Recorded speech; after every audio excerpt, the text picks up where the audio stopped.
I'm Glenn Dyer, and you are watching a Dyer-Situation. Today, I am going to be doing my summer movie catch-up. Now, as some of you may have noticed, I have not released any videos in a very long time, namely due to my untimely shift to the other side of the planet. I am currently in New Zealand in my brand new-ish room with all of these movies surrounding me. I sleep in here all the time, and it is amazing. But nonetheless, I have actually seen movies, 3 movies, since I've been here. And I haven't done anything of them, except for the first one. I kind of did one, but by the time I actually got around to editing it, it was so late after I had watched it that I just didn't see there being really a point. So, today I'm going to catch up on all that I have missed, and talk about those movies that I saw. Now, the first movie was Pacific Rim. Now, when I went to see it, I've been expecting that it would be rather nice. I had seen a lot of internet commentary about it, claiming that it was probably one of the best movies of that summer, which, you know, pretty big deal. So when I went to watch it, of course, you know, I was expecting a lot, and I must say it really did deliver for me, at least for me, you know. I felt that it had some pretty decent action in there, and, I don't know, it seemed old-fashioned almost, but in a good way, they didn't cloud it over too much with all of the sappy 2010, we have to add more drama, we have to have horrible, horrible things happen to everybody. You can't feel good in this movie. You know, there's not gonna be a good ending. Not a happy ending. And, you know, not too much shaky cam, thank God. I hate shaky cam. If you don't know what that is, it's where the movie filmers decided that their movie would be better if they film every fight scene like this. You know, oh, are people hitting each other? Okay. Is the good guy winning? I don't know, but I think this is cool. Like, I hate it. I really hate it. It's kind of funny because that's coming up in the next movie I saw, but nonetheless, sticking to Pacific Rim. It was definitely an experience, and it's a little late for it, but I would recommend seeing it in theaters. Or if you haven't seen it before, go rent it. Go, buy the DVD or something. It is actually a really good movie. I haven't seen a movie that actually makes you feel that good when you walk out in a very long time. Or at least intentionally. I don't know, some movies such as Creature, they made me walk out of the theater having a good time, but not for the reasons that they wanted, I'm sure. But, yeah, it was definitely a great experience, and I wholeheartedly recommend it, and I have to agree, probably the best movie of the summer.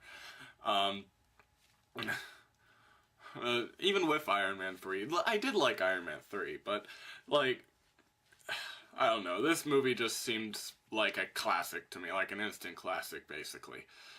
So, yeah, and that's what I thought of that one. And now, Kick-Ass 2.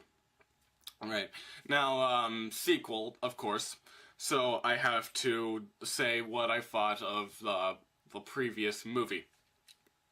Now, Kick-Ass 1 is a classic, okay?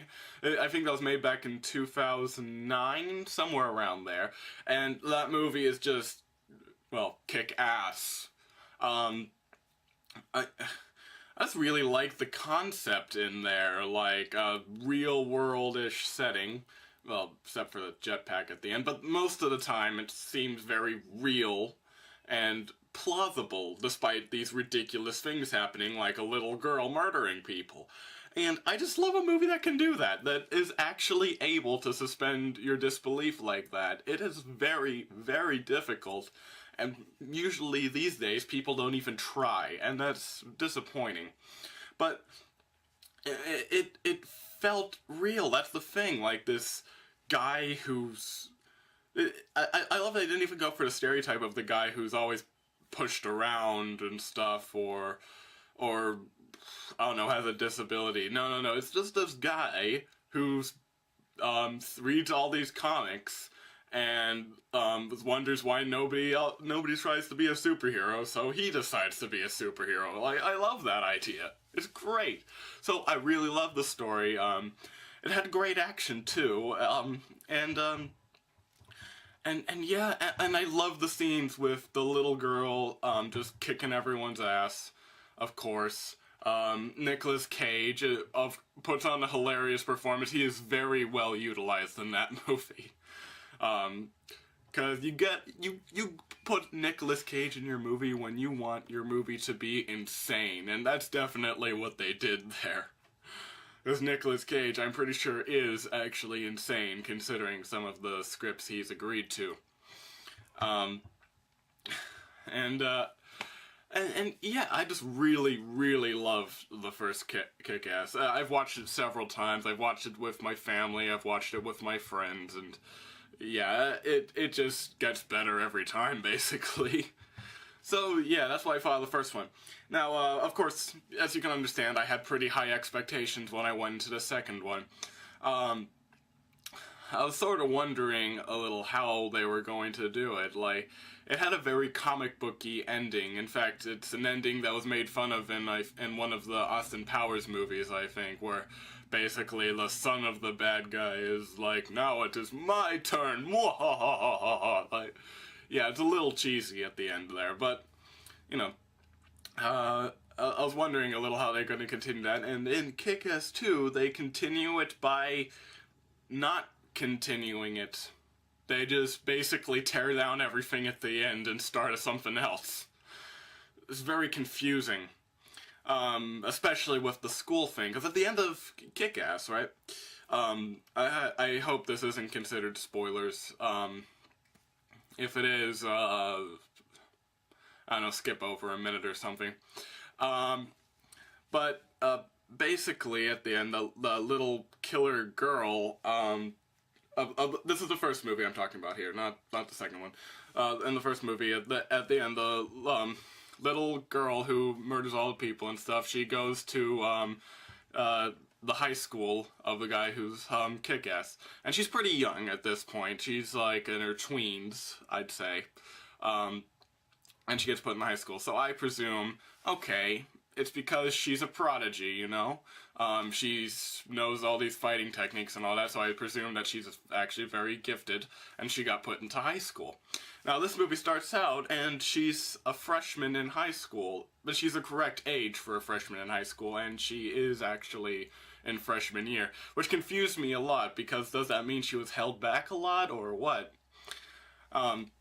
Also, this movie suggests that from day one she just walked off and started training, which it seems kind of odd to me. That she'd been training that entire time. This movie takes place after 4 years or so, and it does surprise me that nobody noticed until 4 years later.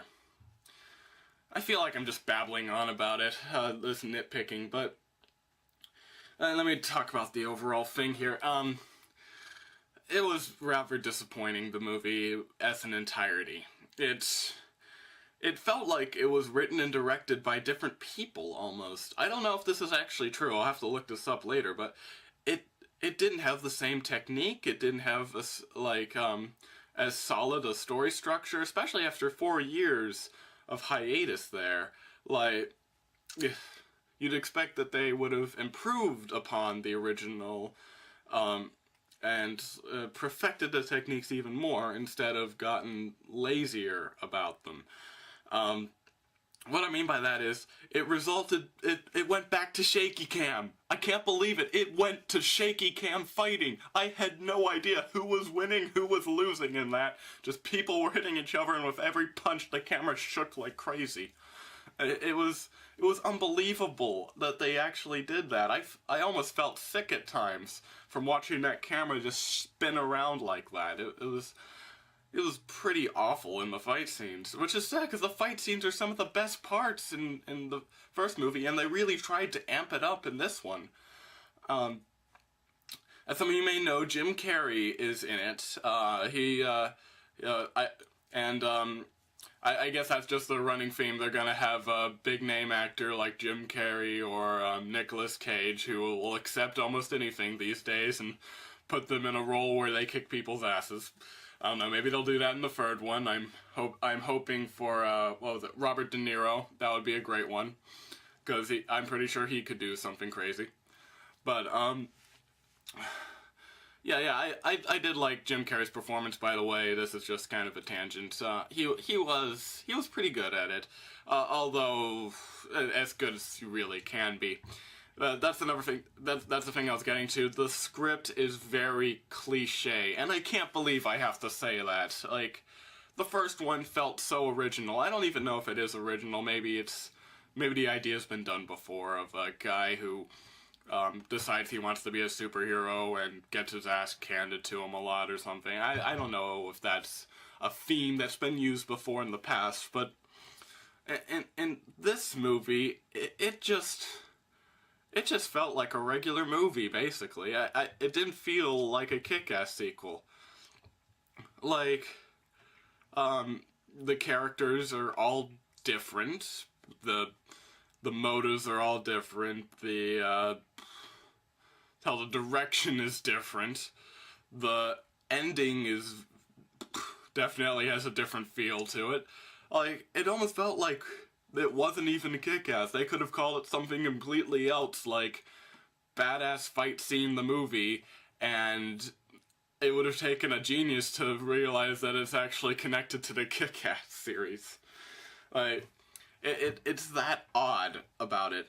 And yeah, it was just really disappointing to me. I left it feeling rather empty. Like, man, it could have been something. But more I think about, like, the very idea, like, basically in this one, the son of the bad guy from earlier, he was originally Red Mist, I guess. He's now, the motherfucker, and he's building a team of supervillains, who don't do anything except for one of them, who's this big Russian lady who does stuff.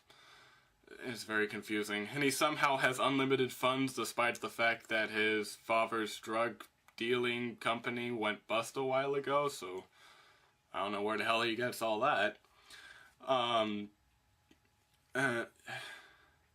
Yeah, it's almost like it's the polar opposite of the first movie. I know there's been plenty of bad sequels in the past, but how many can you say are, like, take everything you like about the first one and then flip them upside down and go with that? Like, everything. I can't find a single thing in this movie that I like that was actually in the first. I guess the only thing I can really like is the actors. Like, they actually do put on a nice performance there, or as nice as you can, but that's about it. That's the only thing that I can say that would actually recommend this movie. Alright, so, that's the only people I'd recommend it to is, if you really liked the first one, like really liked it, and you just want to know how it ends. You've probably seen the movie already, and I don't even need to recommend it to you, but if you're curious for some reason, just rent it or find it online or something. It's not worth a purchase. It's not worth a screening, even though I don't think you can see a screening at the moment. All three of these movies, you can't see a screening at the moment, probably. Well, over here you might. I don't know. New Zealand, whatever. Movie system is different. Makes sense, don't it? You know, The only times you'd be showing your best movie would be at 1 p.m. and 11 a.m. on a weekday. Yeah, makes sense to me, doesn't it? But, yeah, Kick-Ass 2 was just rather disappointing, and I wish they could have done more about it, but, you know, whatever. They suggested there'd be a Kick-Ass 3, sort of, I guess. They had that whole riding off into the sunset thing. But, yeah. But anyway, moving on. Now, the last movie I saw recently was Thor: The Dark World, or as many people just like to call it, Thor 2. I saw a thing like being sarcastic about that, like, oh god, they're already going with the subtitle after it being its title rather than just calling it Thor 2, like they're doing with Captain America, the Ice something. I'm not sure, but yeah, I have to agree with that. You know, that's if you're gonna make a sequel, at least that is something else to like about Kick-Ass 2. They call it Kick-Ass 2. They don't call it Kick-Ass: The Rise of Motherfucker or something. And you know, it makes it easier to keep track of which movie is which every time. So, yeah. But anyway, getting back to Thor. I liked it. Honestly, I did. Not many people around the internet did like it. They think it's a little weird, but I enjoyed it. Probably more than I enjoyed the first four. I need to talk about first four, don't I? I'll skip over the Avengers because the Avengers is awesome, and yeah. The first four, it's kind of boring to me, honestly. There was a few fight scenes in there that were pretty good, like the one against the giant robot monster and stuff, but for the most part it's rather forgettable and is just kind of a place filler for the Avengers, essentially. And I was very surprised when they decided to make a Thor 2. I guess it was mainly because Loki's hot or something. That's something I hear a lot. Still not entirely sure why that is a thing, but whatever. I don't like men, so maybe that's why I don't see the attractive properties.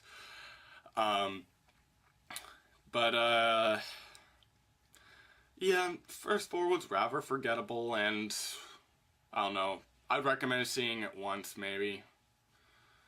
Just so you get context for the Avengers, because it is kind of essential to the plot of the Avengers, you know. Although then again, I hadn't seen Thor when I first saw the Avengers, and I still got the general idea of everything.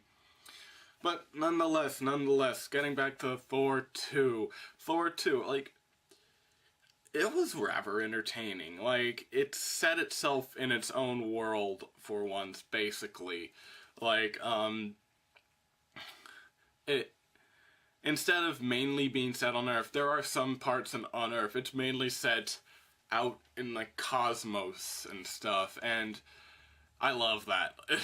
It was really interesting about that. Like, it felt like it really did want to expand the Thor mythos and stuff about like how all these planets work and their history and stuff like that.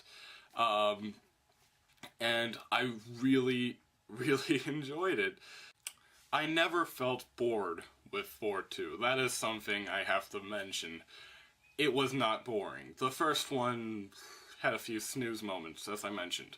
But the second one, like, I was paying attention the whole way through, and I did have a decent time at it. Of course, it's not as good as, say, Iron Man or the Captain America movie, but it is good. And, you know, I definitely recommend watching it if you like the superhero movies and stuff. Like, it has a lot of those superhero-y moments and stuff, a lot of science fiction-y stuff, you know, weird things for the nerds to nerd out on. And if you're a regular person, you might just like the surrealness of it, I don't know. But it's worth a watch, I definitely say that. I think it's still in theaters here, I might be wrong, but it is pretty spectacular, I'm not gonna lie. And the Winter Soldier, that's what the second Captain America is called. Yeah. So that's what I thought of Thor 2. So yeah, that was my summer movie catch-up. Oh boy, I just realized I pronounced catch-up like ketchup, but whatever. I'm gonna try and get more videos out, as I say every single damn time I do this. And, you know, whenever I see a movie, I'll try to remember to, you know, do a before and after thing. And, yeah, that's what I'll do. But anyway, until next time, I'm Glenn Dyer, and you have been watching A Dire Situation.